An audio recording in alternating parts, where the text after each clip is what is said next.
కోసం మీరు పడే ఆవేదన నన్ను కదిలించింది. ఇక మీరు దిగులు పడకండి. ఇక నుంచి మీకన్నీ శుభదినాలే. మీ జీవితాల్లో వెలుగులు నింపడానికి నా అంశగల పాపను మీకు ప్రసాదించబోతున్నాను.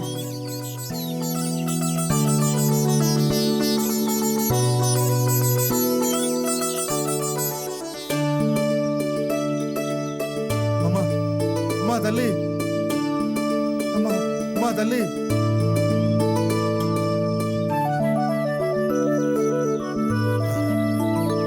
దొరా జింకజాడ దొరికినాదా దొరా? దొరికిందిరా. జింకజాడ కాదురా, ఇంతకాలం మనం ఏ తల్లి కోసం అయితే పూజిస్తున్నామో ఆ తల్లి జాడ దొరికిందిరా. ఏం దొరా మీరు అనేది? ఏం అర్థం కావడంలా?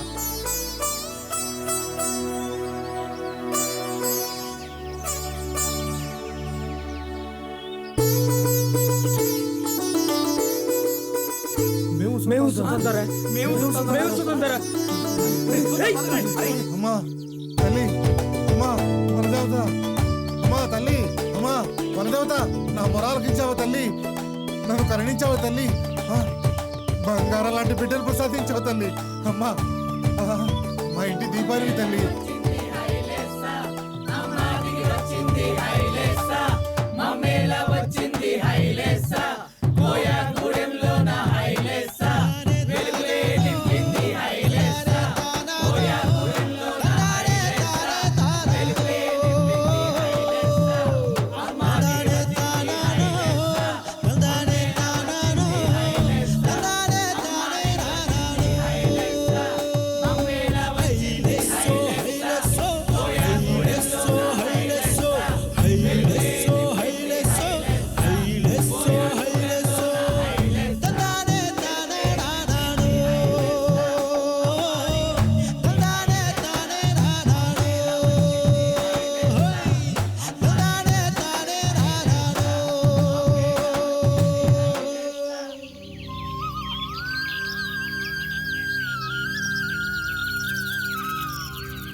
రాకతో నిస్తేజంగా ఉన్న మన గూడెం 1000 చంద్రుల కాంతితో అఖండంగా వెలిగిపోతుంది.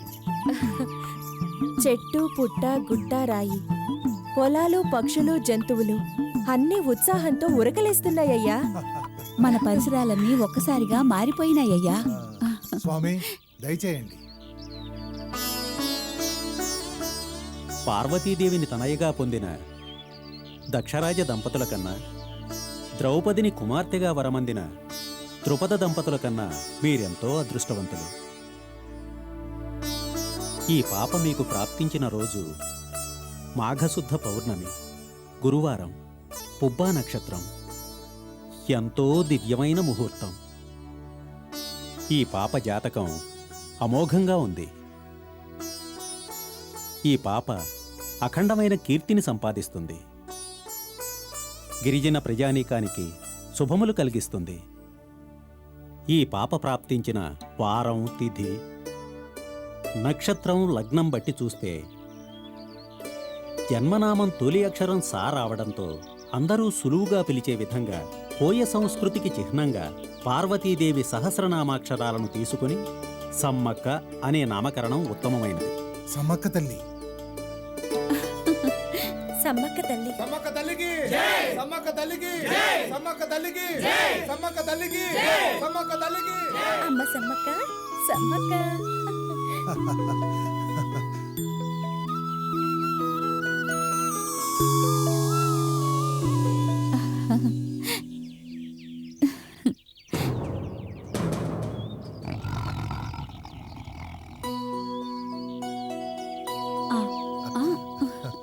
నాన్నకి తినిపించమ్మా.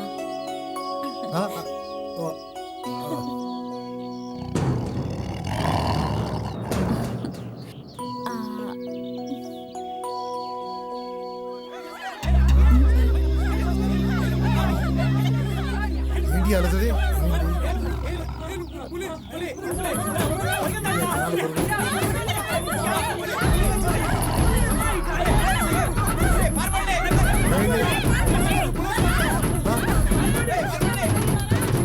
జాగ్రత్త. ఆగండి.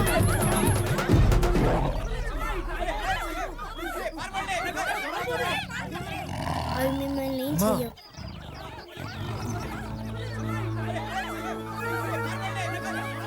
పులిబిడ్డ, నువ్వు ఇంకెప్పుడు ఈ జనవాసాల్లోకి రావద్దు.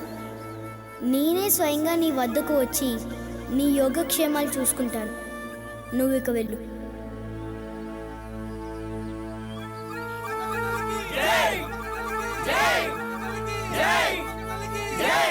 సమ్మక్క రాకతో సుఖ సంతోషాలకు నిలయమైన ఆ ప్రాంతంలోని ప్రజలే కాక అడవిలోని మూగజీవాలు సైతం సమ్మక్క నామధ్యానంతో పునీతులవుతున్నాయి.